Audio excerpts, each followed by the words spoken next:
On m'appelle dit pour dire à Congo, dans tel pays, ton cachet c'est combien? J'ai dit, c'est 5 millions. 3 ou 5 millions. On dit d'accord. Le lendemain, on m'appelle, on dit non, on a pris quelqu'un d'autre à ta place. Je dis, c'est quoi ça? Je vais m'asseoir devant un vieux père. Je dis, Coro, je ne sais pas ce qui m'arrive, mais j'ai l'impression que c'est bizarre. À un moment donné, tu vois une planche qui descend comme ça.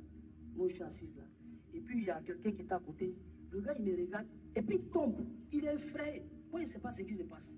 Mais lui, il est effrayé, il est en panique. Il dit, mais qu'est-ce qui se passe? Et je venais d'expliquer à son ami qui est mon vieux père là.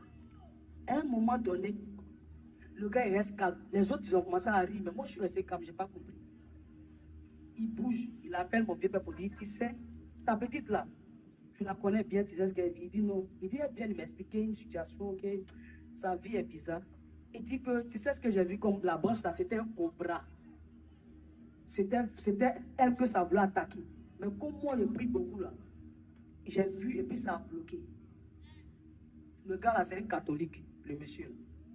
Il dit, dis-lui de venir, mon père va prier pour elle. Donc c'est là que mon vieux père là, il a cru maintenant à ce que je lui disais. Et je rentre à la maison, je suis là, mon manager assis, et puis je sens des douleurs au bas. Je dis, mais c'est quoi ça? Et je m'affaisse, je dis, va acheter des médicaments. Pendant que mon manager va acheter des médicaments, je suis dans la maison, je crie, je mets mon ventre, c'est comme s'il y a des choses qui bougent dans mon ventre, qui marchent dans mon visage. Je crie, les voisins ne m'entendent pas. Je crie, personne ne m'entend. J'ai la force d'appeler une de mes frères. J'ai dit, ça va pas, ça va être à quoi? Il dit, je ne comprends pas. J'appelle mon cousin pasteur. Il prie, il est là-bas et puis il prie pour moi, il vient vers moi, Quand il est arrivé là, j'étais en train de mourir. Il a prié sur moi, j'ai prié sur moi de 18h jusqu'à 6h, 7h du matin. Et j'ai pu me lever. Et j'ai dit, merci Seigneur, la prière, merci Seigneur. C'est là que je venais de guérir. Et puis ma soeur m'a invité, elle dit, tu vois, quand il te dit, viens partir à l'église, tu ne m'écoutes pas. Tu as aidé des gens, tu as fait beaucoup de choses, tu as hébergé des gens. Maintenant, je regarde ta vie aujourd'hui. Regarde comment tu es malheureuse. On enlève compteur sur toi. Tu ne peux plus payer pour ta tue. Tu dois 3 mois de loyer.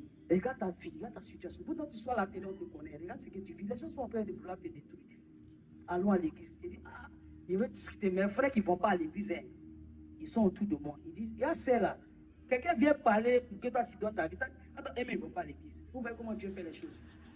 Est-ce que vous comprenez ce que le Seigneur fait? Elles ne vont pas à l'église. Hein. Et puis, quelqu'un vient, la fille là, elle pleure. Je vous dis qu'elle pleure. Elle s'est couchée, elle pleure à cause de mon âme. J'ai dit, viens pas dans l'église. Le Seigneur veut faire que ça. Sinon, tu vas mourir. C'est pas qu'il vient de te sauver, c'est un avertissement. Je dis,